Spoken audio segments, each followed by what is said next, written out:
వచనం నుండి 22 వచనాలు నేను చదువుతాను. నాతో పాటు అందరం కలిసి చదువుదాం.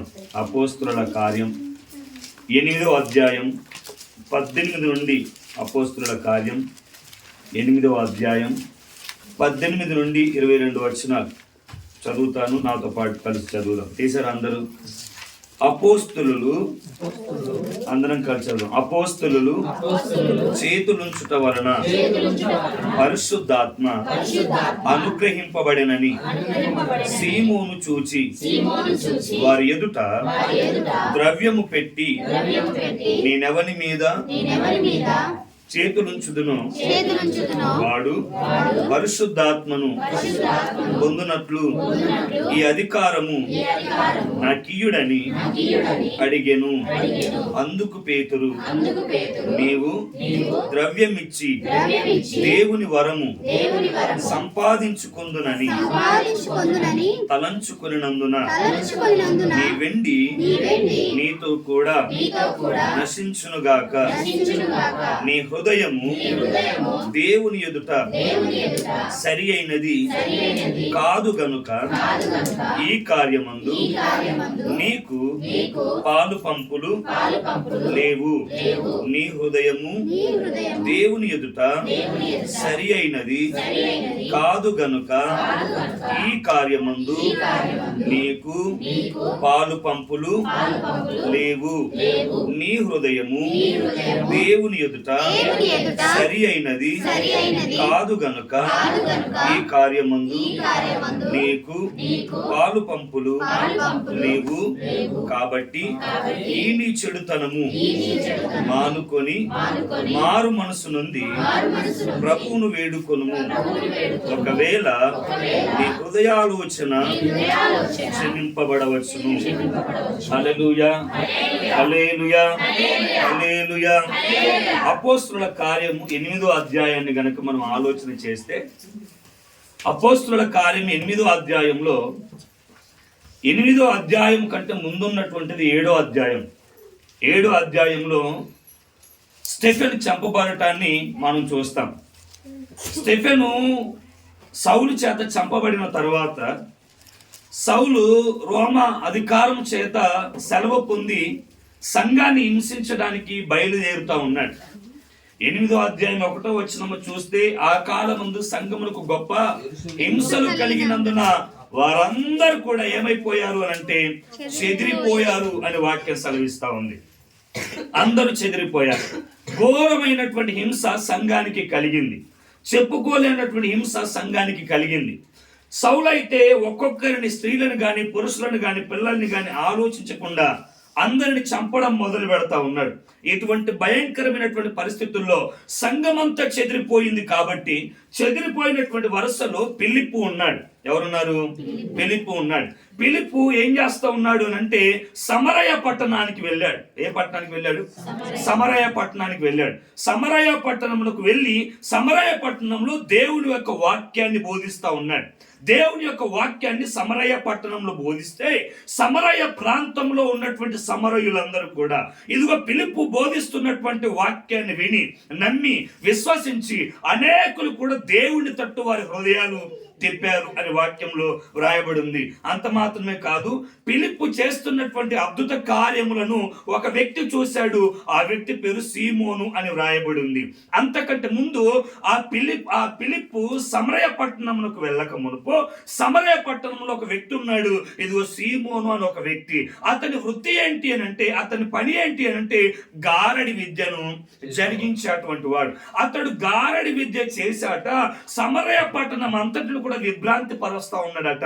సమరయ పట్టణంలో ఉన్న వారందరినీ కూడా తన వైపుకు ఆకర్షించుకుంటా ఉన్నాడట. సమరయ పట్టణంలో ఉన్నటువంటి ప్రజలందరినీ కూడా తన వైపుకు తిప్పేసుకున్నాడు. ఏం చేసి అని అంటే బ్లాక్ మ్యాజిక్ చేసి, ఒక మాట చెప్పాలంటే గారడి విద్య చేసి సమరయ పట్టణంలో ఉన్న వారందరూ కూడా వారి మనసంతా ఎవరి మీద ఉందంటే సీమోను మీద ఉంది. సీమోను మీద ఉంది. అటువంటి భయంకరమైన స్థితిలో ఫిలిప్పు సమరయ పట్టణానికి వెళ్ళి దేవుడి యొక్క వాక్యాన్ని బోధిస్తూ, యేసే రక్షకుడు, ఇదిగో ఆయన మన కొరకు మృతి చెందాడు, ఆయన మన కొరకు తిరిగి లేపబడ్డాడు అని రక్షణను గూర్చిన సువార్తను సమరయ పట్టణంలో ఫిలిప్పు బోధిస్తా ఉన్నాడు. ఫిలిప్పు బోధిస్తా ఉన్నాడు. అయితే ఫిలిప్పు వాక్యాన్ని బోధిస్తా ఉన్నాడు ఒక పక్క, మరొక పక్క అద్భుత కార్యాలు కూడా జరిగిస్తా ఉన్నాడు. అద్భుత కార్యాలు జరిగిస్తా ఉంటే అనేకులు బాగుపడుతూ ఉన్నారు. దెయ్యములు పట్టినటువంటి వారు కూడా ఫిలిప్పు యొక్క మాట యందు ఏక మనసుతో వారు సమ్మతించిన కారణాన్ని బట్టి వారికి ఉన్నటువంటి దెయ్యాలు కూడా వారిని వదిలిపెట్టేసి వెళ్ళిపోయాయి. ఒక్క మాట చెప్పాలంటే సమరయ పట్టణంలో ఉన్న అనేకులు కూడా మార్పు చెందారు. ఆ మార్పు చెందిన గుంపులో ఒకడు ఉన్నాడు, గారడి వాడైనటువంటి సీమోను. అతడు కూడా మార్పు చెందాడు. అయితే ఫిలిప్పు ఆ సమరయ పట్టణంలో దేవుని వాక్యాన్ని ప్రకటిస్తూ ఉన్నాడు కాబట్టి యెరూషలేములో ఉన్నటువంటి అపోస్తలులకు ఫిలిప్పు గారు ఏం చేశారంటే ఈ సమాచారాన్ని పంపించారు. ఏం సమాచారం? ఇదిగో సమరయ పట్టణంలో అనేకులు వాక్యమందు నమ్మిక ఉంచారు, అనేకులు బాప్తిస్మం తీసుకున్నారు, అనేకులు ప్రభువుని అంగీకరించారు. కాబట్టి ఇదిగో మా యొద్దకు అక్కడ ఉన్నటువంటి అపోస్తలుడు ఎవరినో ఒకరిని పంపించండి అని అంటే ఇదిగో పేతురును ఎవరిని పంపించారు? యోహాన్ని ఇద్దరిని పంపించారు. ఎవరెవరిని? పేతురుని యోహాన్ని ఇద్దరిని పంపించారు. పేతురు గారు యోహాన్ గారు ఇప్పుడు ఎక్కడికి వచ్చారు అని అంటే సమరయ పట్టణానికి వచ్చారు. ఎక్కడికి వచ్చారు? అయితే అందరు బాప్తిస్మం తీసుకున్న గుంపులో ఈ సీమోను కూడా ఉన్నాడు. సీమోను పిలుపుని వెంబడిస్తా ఉన్నాడు. సీమోను పిలుపుతో పాటు పరిచర్యలో ఉన్నాడు. సీమోను పిలుపుతో పాటు పరిచర్యలో సహకారిగా బ్రతుకుతా ఉన్నాడు. అయితే యోహాను పేతురు వారి మధ్యకు వచ్చి ఇదిగో మీరు బాప్తిస్మం పొందారు కానీ ఇదిగో పరిశుద్ధాత్మని మీరు పొందుకున్నారా అని యోహాను పేతురు వారిని అడిగితే ఇదిగో పరిశుద్ధాత్మ అంటే ఏంటో మాకు తెలియదు అని అన్నారు. ఆ మాట అనగానే ఇప్పుడు పేతురు యోహాను ఆ సంఘంలో ఉన్న వారి మీద చేతు నుంచి ప్రార్థన చేస్తా ఉంటే ఇదిగో వారందరూ కూడా పరిశుద్ధాత్మను పొందుకొని ఉన్నారు. హల్లెలూయా, హల్లెలూయా. అంటే సంఘంలో ఉన్న వారు అందరూ ఏం పొందుకున్నారు అని అంటే పరిశుద్ధాత్మను పొందుకొని ఉన్నారు. అందరూ వారి చేతులు ఇచ్చి ప్రార్థిస్తూ ఉంటే అందరి మీద పరిశుద్ధాత్మ దిగి వస్తా ఉంది. అందరు ఆత్మ చేత నింపబడతా ఉన్నారు. అందరు అన్య భాషల చేత మాట్లాడుతూ ఉన్నారు. అందరు ఆత్మ వరాలు పొందుకున్నారు. అందరూ దేవుళ్ళు ఆనందించడం మొదలు పెడతా ఉన్నారు. ఇదిగో ఒక మాట చెప్పండి, వాక్యం సెలవిస్తుంది సమరయ పట్టణం అంతా కూడా ఇదిగో బహు సంతోషంతో నిండి ఉందంట. అయితే సీమోను చూస్తా ఉన్నాడు, ఈ వరం నాకు కావాలని తన మనసులో పడిపోయింది. ఎందుకు? అంతకు ముందు గారడి పనులు చేసి బాగా డబ్బులు సంపాదించుకున్నాడు కాబట్టి ఇప్పుడు ఈ పరిశుద్ధాత్మను నేను కూడా చేతులెచ్చి ప్రార్థన చేస్తే పరిశుద్ధాత్మ అందరి మీదకి రావాలి, దాని ద్వారా కూడా నేను డబ్బులు సంపాదించుకుంటాను ఆలోచన కలిగి అపోస్తలుల దగ్గరికి వెళ్ళాడు. ఎవరి దగ్గరికి? పేతురు యోహాను దగ్గరికి వెళ్ళి ఇదిగో వెండిని వారి ముందు పెట్టేసి ఇప్పుడు మాట్లాడుతున్న మాట ఏంటంటే నేను కూడా చేతులు ఉంచితే ఇదిగో అందరి మీదకి పరిశుద్ధాత్మ రావాలి, ఆ వరం నాకు ఇచ్చేయి అని అంటే అక్కడ మాట్లాడాడు, నీ వెండి నీతో కూడా నశించునుగాక. ఇదిగో నీవు ఈ కార్యంలో నీకు 20వ వచనంలో పేతురు మాట్లాడుతున్నటువంటి మాట ఏంటంటే అందుకు పేతురు నీవు ద్రవ్యమిచ్చి దేవుని వరమును సంపాదించుకొందునని తలంచుకొనినందున నీ వెండి నీతో కూడా నశించునుగాక. 21వ వచనం నీ హృదయము దేవుని ఎదుట సరి అయినది కాదు. ఎవరి హృదయం? సీమోను హృదయం. సీమోను హృదయం అట దేవుని ఎదుట ఎలా లేదు అని అంటే సరైనదిగా లేదు. బాప్తిస్మం తీసుకున్నాడు, సంఘంలో చేర్చబడ్డాడు, పిలుపుతో పాటు పరిచర్యలో ఉన్నాడు, పిలుపుతో పాటు ఇదిగో సంఘంలో నడుస్తా ఉన్నాడు, వాక్యాన్ని వింటా ఉన్నాడు, ఆరాధనకు వస్తా ఉన్నాడు. కానీ ఇదిగో దేవుని ఎదుటాట ఇదిగో సీమోను హృదయం సరి అయినదిగా లేదు అని చెప్పేసి ఇంకొక మాట అన్నాడు. ఏమన్నాడు? గనుక ఈ కార్యములో నీకు పాలు పంపులు లేవు. ఈ కార్యములో నీకు పాలు పంపులు లేవు. ఏ కార్యంలో? పరిశుద్ధాత్మను పొందుకునేటువంటి ఇదిగో ఈ డబ్బిచ్చి నేను కొనుక్కుంటానని నువ్వు అనుకుంటూ ఉన్నావు కదా, ఈ కార్యంలో నీకు పాలు పంపులు లేవు. ఎందుకు నీకు ఈ కార్యంలో పాలు పంపులు లేవు అని అంటే ఇదిగో నీ హృదయం దేవుని ఎదుట సరి అయినదిగా లేదు అని చెప్పాడు. ఒక మాట, ఈ రోజు మనకున్న కార్యం ఏంటి అని అంటే ప్రభు వల్ల. మనకున్నటువంటి కార్యం ఏంటి చెప్పాలి? మనకున్న కార్యం ఏంటి? హలో, అందరు ఇక్కడ ఉన్నారు, అల్లెలు చెప్దాం ఒకసారి. ఈ రోజు మనకున్న కార్యం ఏంటి? మన ముందున్నటువంటి కార్యం ఏంటి?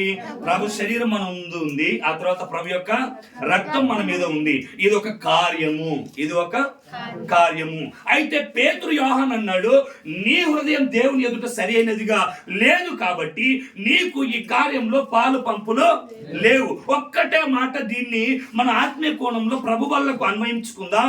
ఇదిగో ప్రభు బల్లలో మనము పాలు పంపులు పొందాలి అని అంటే మన హృదయం కూడా దేవుని ఎదుట సరి అయినదిగా ఉండాలి. ఒకవేళ మన హృదయం దేవుని ఎదుట సరి అయినదిగా లేకపోతే ఇదిగో పేతురు చెప్తున్న మాటే ఈరోజు వాక్యం ద్వారా మనతో మాట్లాడుతున్నాడు, మనకు ఈ కార్యంలో పాలు పంపులు లేవు. అంటే ఈ కార్యంలో ఈ ప్రభు వల్లలో ప్రభు శరీరాన్ని ప్రభు రక్తాన్ని తిని త్రాగడానికి మన హృదయం ఎలా ఉండాలి అని అంటే దేవుని ఎదుట సరి అయినదిగా. హల్లెలూయా. ఎలా ఉండాలి? ప్రభు శరీరాన్ని తాకి ముందు మన హృదయం ఎలా ఉండాలి? ప్రభు రక్తాన్ని స్వీకరించే ముందు మన హృదయం ఎలా ఉండాలి అని అంటే వాక్యం సెలవిస్తా ఉంది.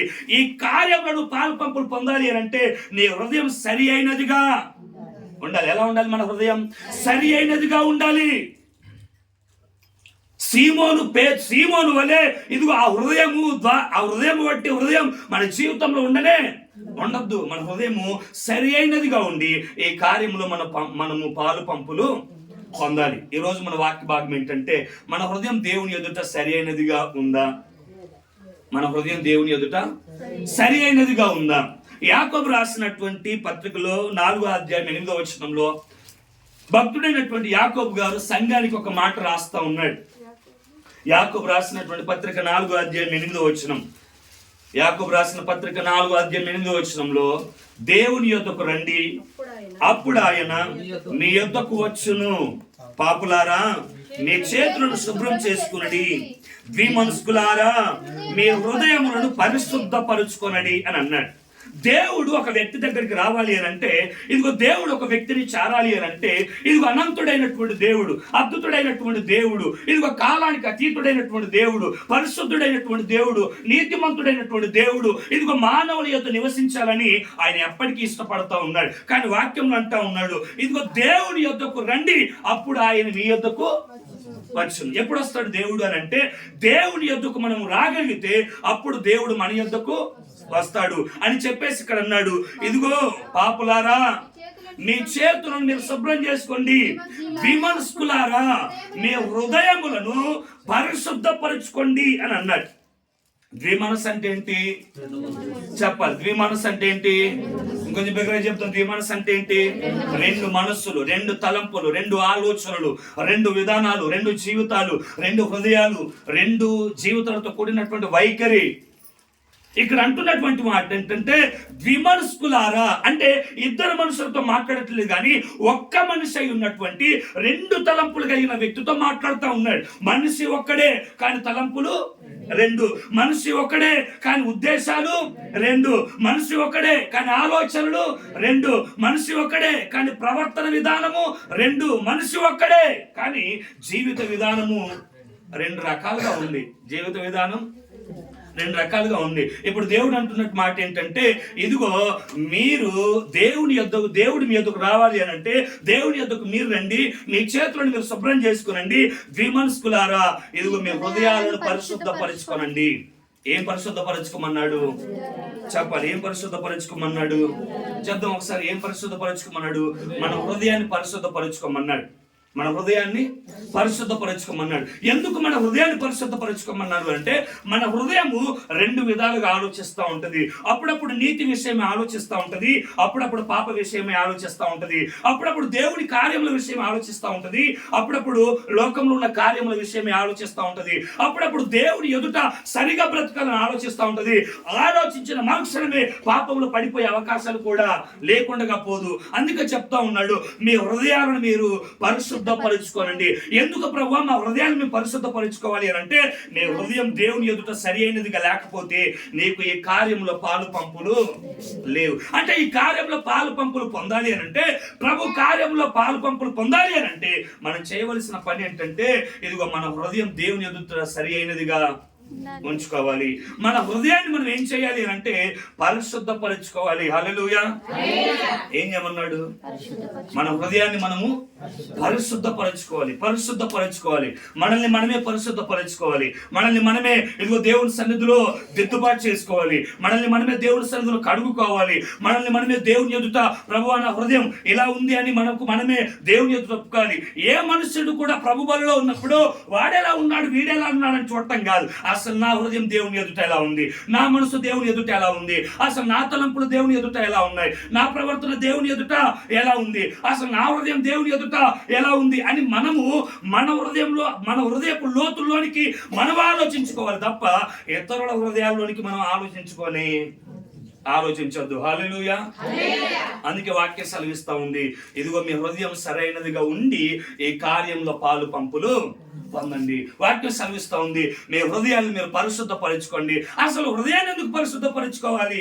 అంత అవసరం ఏమై ఉంది అని అంటే ఇదిగో మత్తయి సువార్త 5వ అధ్యాయము ఇదిగో కొండ మీద ప్రసంగం చదవాల్సిన అవసరం లేదు. ప్రభువారు ఒక మాట అన్నాడు, హృదయ శుద్ధి గలవారు చెప్పాలి, హృదయ శుద్ధి గలవారు ధన్యులు, వారు దెయ్యాన్ని చూస్తారన్నాడా? ఏమన్నాడు? హృదయ శుద్ధి కలిగి బ్రతికితే, హృదయాన్ని పరిశుద్ధపరచుకుంటే, హృదయంలో నీతి కలిగి బ్రతికితే, హృదయాన్ని పవిత్రతలో కాపాడుకుంటే, హృదయంలో కల్మషం లేకుండా చూసుకుంటే ఇదిగో హృదయ శుద్ధి కలిగిన వారు ఒకానొక దినాన దేవుణ్ణి చూస్తారు. వారు దేవుని రాజ్యాన్ని స్వతంత్రించుకుంటారు. వారు దేవునితో ఉంటారు. వారు దేవుని ముఖదర్శనం చేసుకుంటారు. ఎవరు చేసుకుంటారయ్యా అంటే వాక్యం సెలవిస్తా ఉంది, హృదయ శుద్ధి కలిగిన వారు ధన్యులు, వారు దేవునిని చూస్తారు. అసలు ఎందుకు మన హృదయాన్ని మనం శుద్ధిపరచుకోవాలి? ఈ కార్యంలో పాలు పంపులు పొందడానికి శుద్ధిపరచుకోవాలా? ఆ తర్వాత మన పరిస్థితి ఏంటి అని అంటే అపోస్తలుడైనటువంటి యోహాను గారు 1 యోహాను పత్రిక 3వ అధ్యాయం 20వ వచనంలో ఒక అద్భుతమైన విషయాన్ని రాస్తా ఉన్నాడు.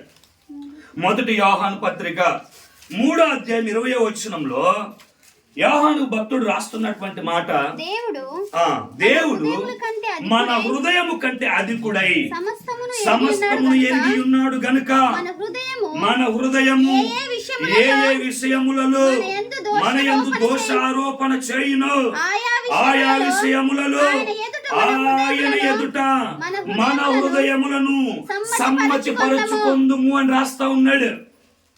మన హృదయము ఏ పని చేస్తుందో ఆ పనిని ఇక్కడ రాస్తా ఉన్నాడు. ఏం పని చేస్తుందట? ఏ పని చేస్తుంది? ఇదిగో దేవుని గురించి రాస్తా ఉన్నాడు. ప్రియులారా, దేవుడు మన హృదయం కంటే అధికుడై ఉన్న దేవుడు. ఆయన మన హృదయ అంతరంగమును బాగుగా ఎరిగి ఉన్న దేవుడు. హృదయపు లోతుల్లో దాగి ఉన్న సమస్తాన్ని కూడా చూస్తున్నటువంటి దేవుడు. మనం ఆరాధిస్తున్న దేవుడు ఏదో బాహ్య స్వరూపాన్ని చూస్తే దేవుడు కాదు, కానీ అంతరంగాన్ని సైతం చూడగలిగినటువంటి దేవుడు. హృదయపు అగాధములను సైతము పరిశోధన చేయగలిగినటువంటి దేవుడు. ఒకనొక దినాన సమూయేలు ప్రవక్త యెషయా కుమారుడు ఒకరిని అభిషేకించడానికి యెషయా ఇంటికి వెళితే ఇదిగో సమూయేలు ప్రవక్త చూస్తా ఉన్నాడు. ఎలియాబును చూశాడు, ఆ తర్వాత 2వని చూశాడు, ఆ తర్వాత 3వని చూశాడు. సమూయేలు చూస్తున్నది ఏంటి అని అంటే అతని ఎత్తును చూస్తా ఉన్నాడు, అతని రూపాన్ని చూస్తా ఉన్నాడు, అతని దేహదారుఢ్యాన్ని చూస్తా ఉన్నాడు, అతని బలాన్ని చూస్తా ఉన్నాడు. ఇదిగో ఎవడు లేనప్పటికీ దావీదును పిలిచిన తర్వాత ఒకవేళ మనసులో అనుకొని ఉండొచ్చు, ఇదిగో ఎంత మందిని దేవుడు కోరుకోలేదు, ఇదిగో ఈ పొట్టోన్ని ఇదిగో అందహీనంగా ఉన్నాడు దేవుడు కోరుకుంటాడా అంటే దేవుడు మాట్లాడుతున్న మాట ఏంటో తెలుసా? అందుకు సమూయేలుతో ప్రభు మాట్లాడుతూ ఉన్నాడు, ఇదిగో మనుషులు లక్ష్య పెట్టు వాటిని చెప్తాం, మనుషులు లక్ష్య పెట్టు వాటిని మనుషులు పై రూపము లక్ష్య పెడతారు, యెహోవా హృదయమును లక్ష్య పెట్టును. ఏం లక్ష్య పెడతారు? మనుషులు ఏం చూస్తారు? ఇప్పుడు సమూయేలు ఏం చూస్తా ఉన్నాడు? పై రూపాన్ని చూస్తా ఉన్నాడు, వారి ఎత్తును చూస్తా ఉన్నాడు, వారి అందాన్ని చూస్తా ఉన్నాడు, వారి బాహుబలం చూస్తా ఉన్నారు, వారి యుద్ధ నైపుణ్యాన్ని చూస్తా ఉన్నారు, వారు ఆర్మీలో పనిచేశారు అది చూస్తా ఉన్నాడు. కానీ సమూయేలుతో ప్రభు అంటా ఉన్నాడు, మనుషులు పై రూపాన్ని లక్ష్య పెడతారు. సమూయేలు, నేను పై రూపాన్ని లక్ష్య పెట్టే దేవుడను కాదు, నేను హృదయమును లక్ష్య పెట్టు దేవుడను. అందుకే చెప్తా ఉన్నాడు, దేవుడు ఎలాంటి వాడాటంటే మన హృదయమున కంటే అధికుడై ఉన్నాడని రాశాడు యోహాను భక్తుడు. దేవుడు ఎలా ఉన్నాడట? దేవుడు మన హృదయం కంటే అధికుడై సమస్తమును కూడా ఎరిగి ఉన్నాడు. సమస్తం ఎరిగి ఉన్నాడు. హల్లెలూయా. ఏమి ఎరిగి ఉన్నాడట ఆయన? సమస్తం ఎరిగి ఉన్నాడు. ఏమి ఎరిగి ఉన్నాడంటే కీర్తనకారుడు దావీదు అంటాడు, అయ్యో నేను కూర్చుండుట నీకు తెలుసు, నేను లేచుట నీకు తెలుసు, నేను పరుండుట నీకు తెలుసు, నేను మాట్లాడుట నీకు తెలుసు, నాకు తలంపు పుట్టక మునిపై నేను ఏం ఆలోచిస్తాను నీకు తెలుసు, అన్నీ నీకు తెలుసు ప్రభువా. ఇదిగో నీ మార్గంలో నుండి నేను తప్పించుకొని పోవాలని అగాధంలోనికి పోయినా అక్కడ నీవు ఉన్నావు, పరమండలానికి పోయినా అక్కడ నీవు ఉన్నావు. ఇదిగో నీ అద్దం నుంచి తప్పించుకొని ఏ దిక్కుకు పోవడానికి నాకు ఏ మార్గం కూడా లేదు అని అంటాడు కీర్తనకారుడు. అంటే దేవుడు సమస్తమును కూడా ఎరిగినవాడు. హల్లెలూయా. మన దేవుడు ఎలాంటి వాడు? సమస్తం ఎరిగిన వాడు. మనం కూర్చున్నది ఆయన ఎరిగాడు. ఈ నెలలో, పోయిన నెలలో మనం మాట్లాడింది ఆయన ఎరిగాడు. మన హృదయంతో ఏమేమి ఆలోచించామో ఆయన ఎరిగి ఉన్నాడు. మన తలంపులతో ఏమి ఆలోచించి ఉన్నామో ఎరిగి ఉన్నాడు. ఇప్పుడు నీ హృదయంలో ఏమి ఆలోచిస్తున్నావు కూడా ఇదిగో నీకు నాకు తెలియకపోవచ్చు, కానీ ఇదిగో ఒక ఆయన ఎరిగి ఉన్నాడు. అందుకే యోహాను అంటాడు, ఆయన మన హృదయం కంటే అధికుడైనటువంటి దేవుడు, ఆయన సమస్తమును కూడా ఎరిగి ఉన్నాడు. గనుక ఏమన్నాడు? గనుక తేజ చదువు. గనుక తేజ తొందరగా. గనుక మన హృదయము తేజ గనుక మన హృదయము ఏ ఏ విషయములలో అంటే ఎన్ని విషయాలు ఉన్నాయి? ఏ ఏ విషయములలో ఎన్ని విషయాలు ఉన్నాయి? చాలా విషయాలు ఉన్నాయి. చాలా విషయాలు ఉన్నాయి. ఈ జనవరి మాసంలో చాలా విషయాలు జరిగించాం. ఈ జనవరి మాసంలో చాలా క్రియలు ఒకరు జరిగించి ఉంటే ఆయా విషయాలన్నిటిలో చదువు మన హృదయము దోషారోపణ చేయును. ఆ విషయములలో ఇదిగో ఇప్పుడు ఇక్కడికి వచ్చింది ఎందుకో తెలుసా? ఏ ఏ విషయాలు చేసేటికి వచ్చామో ప్రభు వాళ్ళ కోసం, ఏ ఏ కార్యాలు చేశామో జనవరి నెలలో, ఏ ఏ పనులు చేశామో జనవరి మాసంలో, ఆయా విషయాలన్నిటిని బట్టి దేవుని సన్నిధిలో మోకరించి ఇప్పుడు దేవునితో హృదయం కనెక్ట్ చేసుకొని ఇదిగో ఏ ఏ విషయాలు తప్పిపోయావో ఆయా విషయాలన్నిటి విషయమై నీ హృదయాన్ని ఇప్పుడు దేవునితో సమ్మతి చేసుకోవాలి. హల్లెలూయా. అదేగా ఇప్పుడు మన పని. ఏం చేయాలి ఇప్పుడు మనము? ఏ ఏ విషయాలలో మనము తప్పిపోయామో ఆయా విషయాలలో మన హృదయాన్ని ఇప్పుడు దేవునితో సమ్మతి పరుచుకోవాలి. ప్రభువా, పోయిన నెలలో పలానా విషయం నేను తప్పిపోయాను, ఆ విషయాన్ని బట్టి ఇప్పుడు నేను నీతో సమ్మతి పరుచుకుంటా ఉన్నాను, ఒప్పుకుంటా ఉన్నాను. ఒకవేళ ఒప్పుకోకుండా కప్పుకుంటే ఇదిగో ఈ కార్యంలో ఒకవేళ పాలు పంపులు పొందిన ఒకనొక దినాన ఇదిగో దేవుని ఎదుట మన హృదయము ఏ ఏ విషయాల్లో పడిపోయామో ఆయా విషయం ప్రతి దాన్ని బట్టి కూడా మన హృదయం దేవుని ఎదుట నిలబడి ఏం చేస్తుందంటే దోషారోపణ చేయును. మొదటి తెస్సలోనికీయులకు రాసిన పత్రిక 3వ అధ్యాయం 12వ వచనంలో అపోస్తలుడైన పౌలు గారు ఈ మాట రాస్తా ఉన్నాడు. మొదటి తెస్సలోనికీయులకు రాసినటువంటి పత్రిక 3వ అధ్యాయము 12వ వచనం. 3వ అధ్యాయం 12వ వచనం. మరియు మన ప్రభువైన యేసు తన పరిశుద్ధులందరితో వచ్చినప్పుడు మన తండ్రి అయిన దేవుని ఎదుట నీ హృదయములను పరిశుద్ధత విషయమై అనింద్యమైనవిగా ఆయన స్థిరపరచుటకై ఏమంటా ఉన్నాడు ఇక్కడ? మరియు తీసారా అందరూ? ఏ పత్రిక చదివాం ఇప్పుడు? మొదటి తెస్సలోనికి రాసిన పత్రిక ఎన్నో అధ్యాయం, ఎన్నో వచనం? ఏముంది అందులో? మరియు మన ప్రభు అయిన యేసు తన పరిశుద్ధులందరితో వస్తాడు ఒక దినాన. అందులో మనం కూడా ఉంటాం. అందులో మనం కూడా ఉంటాం. క్రీస్తునందు మృతులందరూ కూడా ఉంటారు. బాప్తిస్మం అందుకొని ఇదిగో ప్రభు వలలో పాల్పంపులు పొంది ఇదిగో క్రీస్తు ప్రకారంగా ఇదిగో ఆయన నమ్ముకొని చనిపోయిన ప్రతి ఒక్కరు కూడా ఉంటారు ఇందులో. ఆయన తన పరిశుద్ధులందరితో కూడా ఇదిగో వచ్చినప్పుడు మన తండ్రి అయిన దేవుని ఎదుట మీ హృదయములను పరిశుద్ధత విషయమై అనింద్యమైన అంటే నిందలేనివిగా, దోషము లేనిదిగా, కలంకము లేనిదిగా, పాపము లేనిదిగా, మడత లేనిదిగా, మచ్చ లేనిదిగా, డాగు లేనిదిగా మన హృదయాన్ని ఇదిగో తండ్రి అయిన దేవుని ఎదుట ఎలా ఉంచుకోవాలని వాక్యం సెలవిస్తూ ఉందంటే, ఇదిగో అనింద్యమైనదిగా, పరిశుద్ధత విషయమై అనింద్యమైన వారముగా ఉండాలట. హల్లెలూయా, హల్లెలూయా, హల్లెలూయా. ఏ విషయంలో? ఏ విషయంలో? పరిశుద్ధత విషయములో అనింద్యమైన వారిగా మన హృదయము ఉండాలి.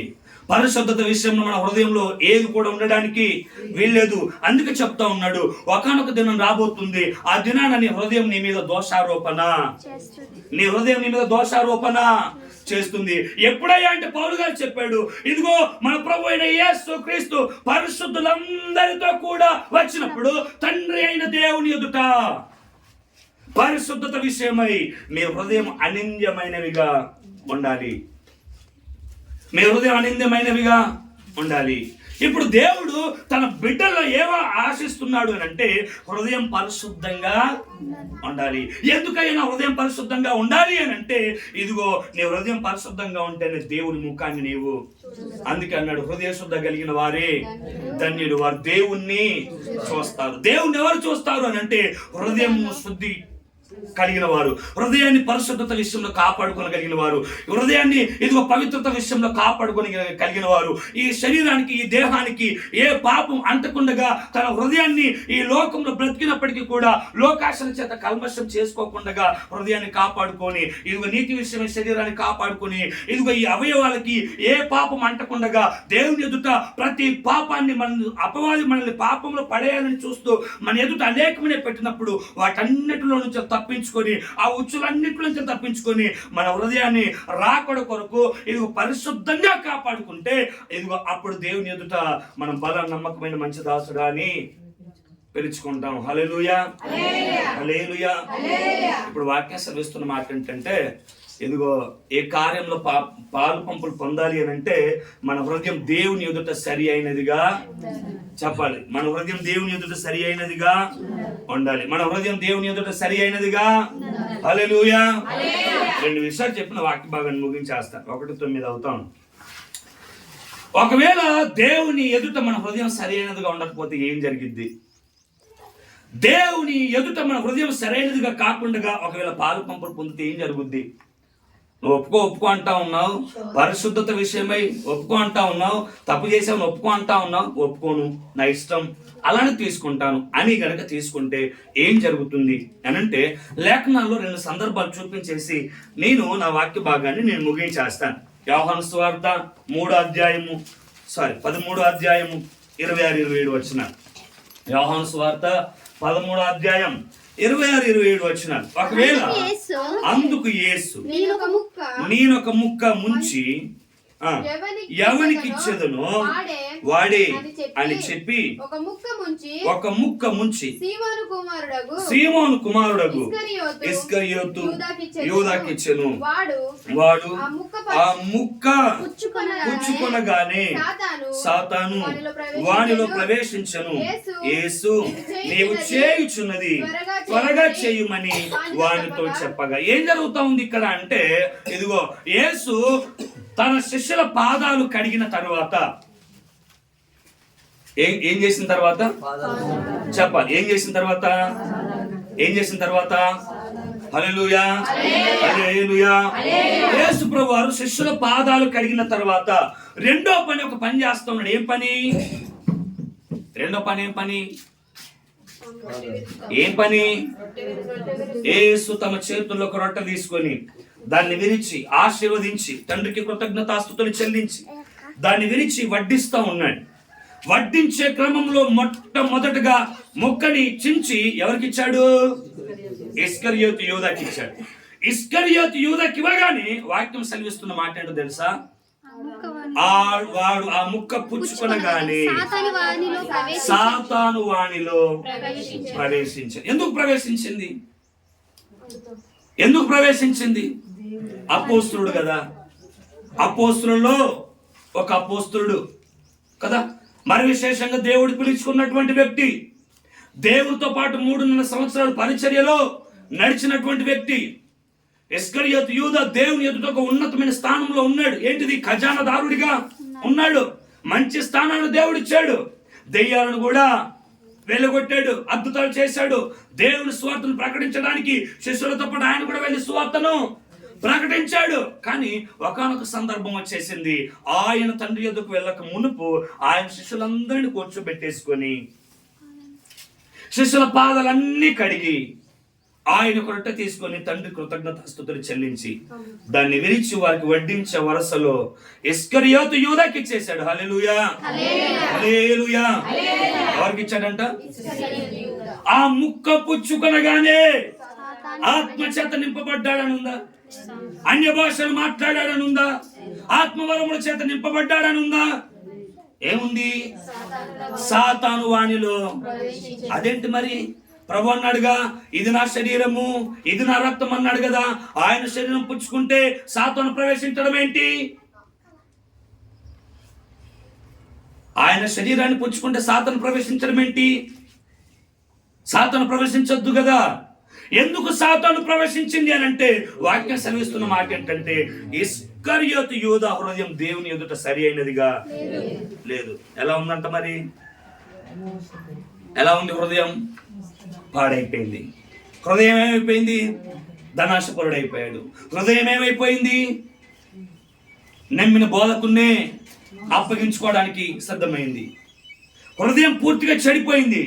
హృదయం సరైనదిగా లేకుండా ఇప్పుడు ప్రభు బలులో పాలును పొందాడు. హృదయం సరైనదిగా లేకుండా ఇప్పుడు ఆ ముక్కను తిన్నాడు. హృదయం సరైనదిగా లేకుండా ఆ రక్తాన్ని త్రాగాడు. ఇప్పుడు ఏమొచ్చింది అని అంటే వెంటనే సాతాను వానిలో ప్రవేశించను.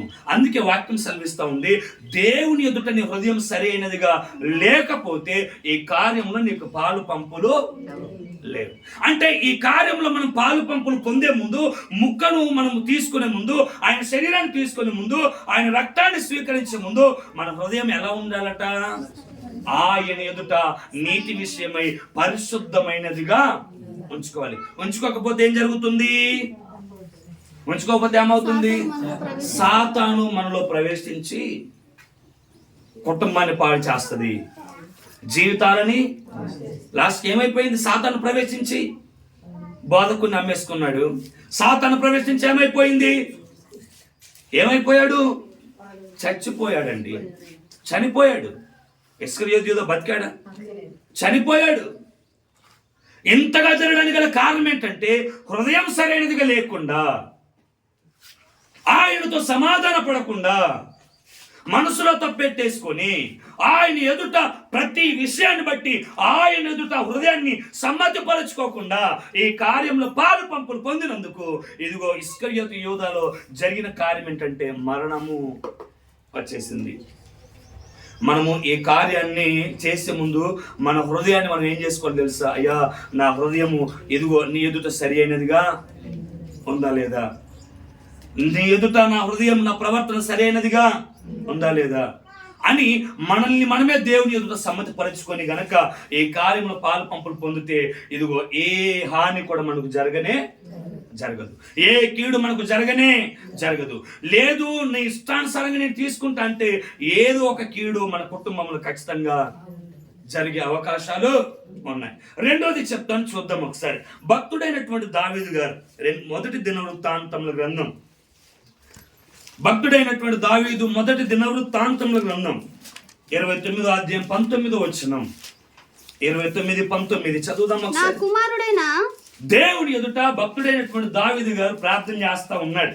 నా కుమారుడైన ఏమని ప్రార్థన చేస్తా ఉన్నాడంటే, నా కుమారుడైన సొలొమోను నీ ఆజ్ఞలను నీ శాసనములను నీ కట్టడలను గైకొనుచు వాటన్నిటిని అనుసరించునట్లును నేను కట్టదలిచిన ఈ ఆలయము కట్టించునట్లును అతనికి నిర్దోషమైన హృదయమును దయచేయుము అని తన తండ్రి అయిన దావీదు దేవుని సన్నిధిలో కూర్చొని ప్రార్థన చేస్తా ఉన్నాడు. హల్లెలూయా.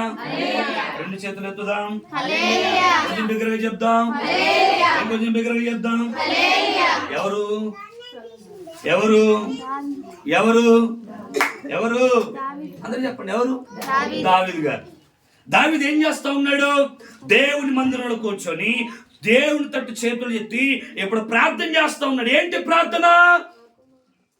ప్రార్థన ఏంటి అంటే తన కుమారుడి కొరకు అంగలారుస్తా ఉన్నాడు.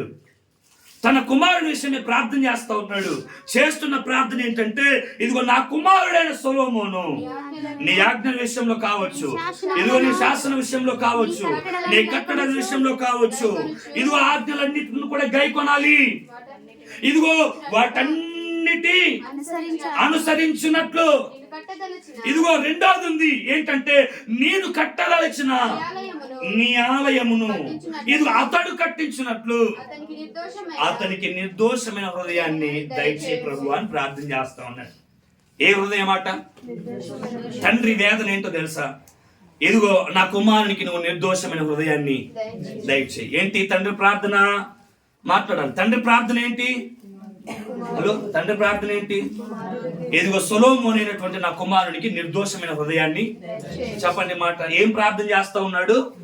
నా కుమారుడైన సొలొమోనుకు నిర్దోషమైన హృదయాన్ని దయచేయి. ఎందుకు దయచేయమని కోరుకుంటున్నాడు తెలుసా? ఇదిగో దావీదు దేవుని మందిరాన్ని కట్టాలనుకున్నాడు, కానీ దేవుడు చెప్పాడు, విస్తారమైనటువంటి యుద్ధములు చేసి రక్తమును నువ్వు భూమి మీద ఒలికించిన కారణాన్ని బట్టి ఇదిగో నువ్వు నా మందిరాన్ని కట్టడానికి వీల్లేదు.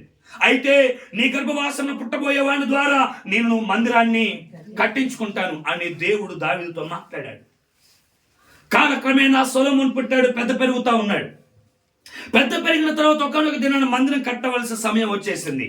ఇప్పుడు దావీదు హృదయంలో ఒక భారం ఉంది. ఏంటి?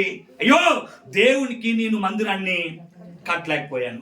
ఎక్కడో గొర్రెలు కాసుకునేవాడిని, ఎక్కడో అరణ్యంలో ఉండేవాడిని, ఎక్కడో హీనమైన బ్రతుకు, నా తల్లిదండ్రులు కూడా చెప్పుకొనదగిన బ్రతుకు నాది కాదు. అయితే అటువంటి నీచమైన నా బ్రతుకుని ఇదిగో తీసుకుని వచ్చి ఇశ్రాయేలీయులకు సమస్త జనానికి నన్ను తండ్రిగాను రాజుగాను చేశాడు. ఆయన నన్ను అంతఃపురంలో ఉంచాడు. ఇదిగో నన్ను అందలం ఎక్కించాడు, నాకు ఘనతనిచ్చాడు, నాకు పేరునిచ్చాడు, నాకు ప్రఖ్యాతనిచ్చాడు. ఇంత మహోన్నతుడైన గొప్ప దేవునికి ఇదిగో నేను ఒక మందిరాన్ని కట్టించాలని, కానీ ఆశ తీరలేకుండా అయిపోయింది. ఆశ తీరలేదు. కానీ ఆశ తీరాలంటే దేవుడు చెప్పాడు, నీ ద్వారా కాదు, నీ కుమారుడైన సొలొమోను ద్వారా. ఇప్పుడు మళ్ళీ నువ్వు ఆలోచించు, సొలొమోను జీవితం కూడా హృదయము నిర్దోషంగా లేకపోతే ఇప్పుడు దేవుడు మళ్ళీ ఏం చేస్తాడు? మందిరం కట్టడాన్ని మళ్ళీ ఆపుతాడు. కాబట్టి ఇప్పుడు ఇదిగో సొలొమోను విషయమే దావీదు ప్రార్థన ఏంటో తెలుసా? అయ్యా, ఇదిగో నా కుమారుడైన సొలొమోను నీ ఆజ్ఞలను అనుసరించాలి, నీ కట్టడలను అనుసరించాలి, నీ శాస్త్ర విషయంలో అన్నిటిని కూడా అనుసరించాలి. వాటితో పాటు ఇదిగో నేను కట్టదలిచిన ఈ మందిరం ఏదైతే ఉందో అది నా కుమారుడు కట్టాలి. అది కట్టాలి అని అంటే ఇదిగో నా కుమారుడైనటువంటి సొలొమోనుకు చెప్పాలి, నిర్దోషమైనటువంటి హృదయాన్ని దయచేయి. దయచేయి. ఒకవేళ నిర్దోషమైనటువంటి హృదయము దయచేయబడకపోతే ఏమవుతుందంటే, వాక్యం సెలవిస్తూ ఉంది, మందిరాన్ని ఏమాత్రం కూడా కట్టలేడు. ఇది తండ్రి యొక్క ప్రార్థన. హల్లెలూయా, హల్లెలూయా. ఏంటి ప్రార్థన? ఏంటి? నా కుమారుడైన సొలొమోనుకు నిర్దోషమైన హృదయాన్ని దయచేయి.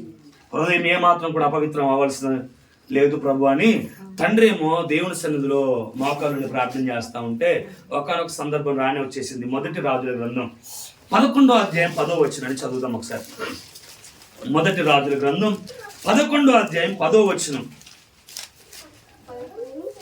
మొదటి రాజుల గ్రంథం 11వ అధ్యాయం 10వ వచనం. నీవు ఇతర దేవతలను వెంబడింపవలదని అతనికి ఆజ్ఞాపించినను సొలొమోను హృదయము ఆయన యొద్ద నుండి తొలగిపోయెను. యెహోవా తనకిచ్చిన ఆజ్ఞను అతడు గైకొనకపోగా యెహోవా అతని మీద కోపగించి చాలు. తండ్రి ఏం చేశాడు? హల్లెలూయా. హల్లెలూయా. తండ్రి ప్రార్థన ఏంటి? ఇదిగో నా కుమారుని యొక్క హృదయం నిర్దోషంగా ఉండాలయ్యా. నా కుమారుని హృదయం, ఏ పాపము నా హృదయంలో ఆ కుమారుని హృదయం ఉండొద్దు, ఏ అపవిత్రత నా కుమారుని హృదయంలో ఉండొద్దు. ఇది తండ్రి ప్రార్థన. కానీ వాక్యం సెలవిస్తున్న మాట ఏంటంటే, కుమారుడైనటువంటి సొలొమోను తప్పిపోయాడు. తప్పిపోయినప్పుడు దేవుడు సొలొమోనుకి మాట్లాడుతూ ఉన్నాడు. అదే 10వ వచనంలో, నీవు ఇతర దేవతలను వెంబడింపవలదని దేవుడే ఆజ్ఞాపించాడు. దేవుడు సాక్షాత్తుగా సొలొమోనుతో మాట్లాడాడు. మాట్లాడితే సొలొమోను దేవుని మాట వినలేదు. వాక్యం సెలవిస్తున్న మాట ఏంటో తెలుసా? సొలొమోను హృదయము దేవుని యొద్ద నుండి తొలగిపోయింది. ఏమైపోయిందట హృదయం? చెప్పండి, ఏమైంది హృదయం? ఎవరి మీద నుంచి? దేవుని మీద నుండి తన హృదయం ఏమైపోయింది అంటే, నిర్దోష హృదయం కాస్త ఏమైపోయింది? అపవిత్ర హృదయం అయిపోయింది. నిర్దోష హృదయం కాస్త పరిశుద్ధ హృదయం కాస్త ఇదిగో మంచి హృదయం కాస్త పాపం చేత నింపబడింది. మంచి హృదయం కాస్త దోషం చేత నింపబడింది. మంచి హృదయం కాస్త దేవుని ఉగ్రతకి చోటిచ్చేసుకుంది. రెండో కార్యం ఏంటో తెలుసా? ఏంటిది? మన హృదయం దేవుని ఎదుట సరైనదిగా లేకపోతే దేవుని కోపం మన మీద ఉంటుంది. ఏంటిది? రెండోది, మన హృదయం దేవుని ఎదుట సరి అయినదిగా లేకపోతే సొలొమోను మీదకి ఏమొచ్చింది? ఏముంది వాక్యంలో? ఏముంది? అతడు ఆజ్ఞను గైకొనకపోగా యెహోవా అతని మీద కోపగించి. ఎందుకు కోపగించాడు దేవుడు? ఎందుకు కోపగించాడు? హృదయము దేవుని మీద నుండి తొలగిపోయింది. నిర్దోషమైన హృదయం దయచేయని తండ్రి ప్రార్థన చేస్తా ఉంటే ఇతని హృదయం ఏమైపోయింది? అపవిత్రమైపోయింది. హృదయం తొలగిపోయింది. కాబట్టి దేవుని కోపము, చెప్పండి, దేవుని కోపము. ఒకటి చెప్తా, గుర్తుపెట్టుకో. దేవుని నమ్ముకున్నటువంటి బిడ్డలు ఎవరైతే ఉన్నారో, బాప్తిస్మం తీసుకొని రక్షణ అనుభవం తెలిసి, దేవుని కార్యాలు తెలిసి, వాక్యమంతా తెలిసి, దేవుడు అంటే ఎవరు కూడా తెలిసి, ఆయన్ని ఆరాధిస్తూ మరలా దేవునికి ఎప్పుడైతే మన హృదయం దూరం అయిపోద్దో ఆ మరుక్షణం జరిగే కార్యం ఏంటంటే దేవుని కోపము మన మీద వస్తుంది. దేవుని కోపం మన మీద నిలుస్తుంది. సొలొమోను జీవితంలో జరిగింది అదే. నీవు ఎప్పుడైతే సొలొమోను దేవుని ఆజ్ఞలను విసరించాడో, కట్టడలను విసరించాడో, ఆయన మాటలు కాదన్నాడో, అన్య దేవతలను ఆరాధించడం మొదలు పెట్టాడో, ఇప్పుడు దేవుని కోపం సొలొమోను మీద వచ్చేసింది. ఇప్పుడు చెప్పండి ఒకసారి, మన హృదయం దేవుని ఎదుట సరిగా లేకపోతే రెండు జరుగుతాయి. ఒకటి, యూదా ఇస్కరియోతు హృదయం దేవుని ఎదుట సరిగా లేకుండా కార్యంలో పాలుపంపులు పొందాడు.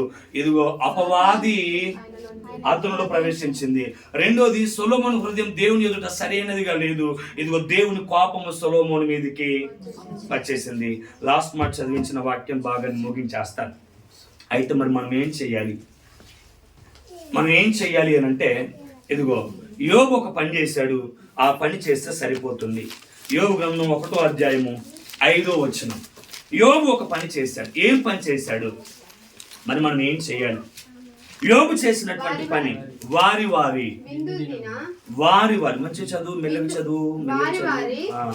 వారి విందు దినములు పూర్తి కాగా యోబు తన కుమారుడు పాపము చేసి తమ హృదయములలో దేవుని దూషించిరేమో అని వారిని పిలువనంపించి వారిని పవిత్రపరచి అరుణోదయమున లేచి వారిలో ఒక్కొక్కని నిమిత్తమై దహన బలి నర్పించుచు వచ్చెను. యోబు నిత్యము అలాగున చేయుచుండెనను. ఏం చేస్తా ఉన్నాడు? ఇక్కడ ఒక తండ్రి ఉన్నాడు. తండ్రి పేరు ఏం పేరు? యోబు. యోబు చేస్తున్న పని ఏంటి? కుమారుల యొక్క విందు దినములు పూర్తి కాగా ఏం చేశాడు? వారి హృదయంలో ఒకవేళ దేవుణ్ణి దూషించురేమో అని, దేవుని మీద తప్పుడు మాటలు మాట్లాడారేమో అని, దేవుని మీదకి తిరుగుబాటు చేశారేమో అని తన కుమారులందరూ తన ఇంటికి పిలిపించుకొని ఏం చేస్తా ఉన్నాడు? అరుణోదయమునే లేచి వారిలో ఒక్కొక్కరి నిమిత్తమై దహన బలి అర్పించి ఎందుకు దహన బలి అర్పిస్తా ఉన్నాడు అని అంటే, ఏ దహన బలి ద్వారా వారు ప్రాయశ్చిత్తం పొంది ఒకవేళ దూషించిన వారు పవిత్రపరచబడతారు. వారు పవిత్రపరచబడతారు. యోబు అయితే దహన బలి అర్పించాడు. దహన బలి అర్పించి దేవుని ఉగ్రతను తగ్గించాలని చూశాడు. దహన బలి అర్పించి దేవుని కోపాన్ని తన బిడ్డల మీద రాకుండా చూడాలని చూశాడు. దహన బలి అర్పించి ఇది ఒకవేళ ఉగ్రత వారి మీదకి రావద్దని తండ్రిగా చూశాడు. వారిని పవిత్రపరచాలని తండ్రికి ఆశ. అంతే కదా అక్కడ ఉంది. దహన బలి అర్పించి వారిని పవిత్రపరిచాడు. ఒకవేళ దేవుని దూషించారేమో, హృదయంలో దేవుని దూషించి అపవిత్రులైపోయారేమో, హృదయంలో దేవుని దూషించి పాపిస్తులైపోయారేమో, దేవుని దూషించి ఒకవేళ మరణానికి వెళ్ళిపోతారేమో. ఇలా జరగడానికి వీల్లేదు. కాబట్టి ఇదిగో వారిని నేను పవిత్రపరచాలనుకున్నాడు తండ్రి. ఏం చేయాలనుకున్నాడు? హల్లెలూయా. వారిని పరిశుద్ధపరచాలనుకున్నాడు, వారిని పవిత్రపరచాలనుకున్నాడు, వారిని శుద్ధి చేయాలనుకున్నాడు, వారిని దేవుని ఎదుట సరైనటువంటి వ్యక్తులుగా నిలబెట్టాలనుకున్నాడు, దేవుని ఉగ్రత వారి మీద నిలబడకుండా చూడాలనుకున్నాడు, దేవుని శాపం వారి మీదకి రాకుండా కాపాడుకోవాలనుకున్నాడు. కాబట్టి తండ్రి వారిని పిలిచి బలి అర్పించి వారిని పవిత్రపరుస్తూ వస్తున్నాడు. ఇలా ముమ్మారుగా చేస్తా ఉన్నాడు. ప్రతిరోజు కూడా ఈ పని చేస్తూనే ఉన్నాడు. నిత్యం చేస్తా ఉన్నాడు. నిత్యం అలాగునే చేస్తా ఉన్నాడు. ఎందుకు చేస్తా ఉన్నావు యోబు అంటే ఒకటే ఒక మాట చెప్తాడు. ఇదిగో నా బిడ్డలు పవిత్రులుగా ఉండాలి, నా బిడ్డలు పరిశుద్ధులుగా ఉండాలి, నా బిడ్డలు నీతిమంతులుగా ఉండాలి, ఇదిగో నా బిడ్డలు దేవుని ఉగ్రతకు చోటు ఇవ్వనటువంటి వారిగా ఉండాలి. వారి విషయం నేను ఈ పని చేయాలని ఆలోచన. ఇప్పుడు మనం ఏం చేయాలి అని అంటే, మనము దేవుని ఎదుట పవిత్రంగా ఉండాలి. మరి ఏ బలి అర్పించాలి? ఏ బలి అర్పించవలసిన అవసరం లేదు. రోమీలకు రాసిన పత్రిక 12వ అధ్యాయం 1వ వచనంలో అంటాడు. రోమీలకు రాసినటువంటి పత్రిక 12వ అధ్యాయం 1వ వచనం, కాబట్టి సహోదరులారా పరిశుద్ధమును దేవునికి అనుకూలమునైన బలి, దేవునికి ఇష్టమైనటువంటి బలి, ఇదిగో దేవునికి యోగ్యమైనటువంటి బలి, అనుకూలమైనటువంటి బలి, సజీవ యాగముగా మీ శరీరములను ఆయనకు సమర్పించుకోనండి. సజీవ యాగముగా. ఏ యాగం అటుది? మన యాగాలు చేయడం చూస్తూ ఉంటాం కదా. యాగాలు బయట చాలా మంది యాగాలు చేస్తూ ఉంటారు. వారు చేస్తున్న యాగం లాంటి యాగం కాదు ఇది. ఇదిగో నీవే సజీవ యాగముగా దేవుని ఎదుట. కీర్తనకారుడైనటువంటి భక్తుడైనటువంటి దావీదు రాస్తా ఉన్నాడు, విరిగి నలిగిన మనస్సు ప్రభువా నీకు ఇష్టమైనటువంటి దహన బలి. ఇదిగో విరిగి నలిగినటువంటి మనసే నీకు ఇష్టమైనటువంటి దహన బలి. విరిగి నలిగిన మనసును ప్రభువా నువ్వు అలక్ష్యం చేయ దేవుడవు కాదు.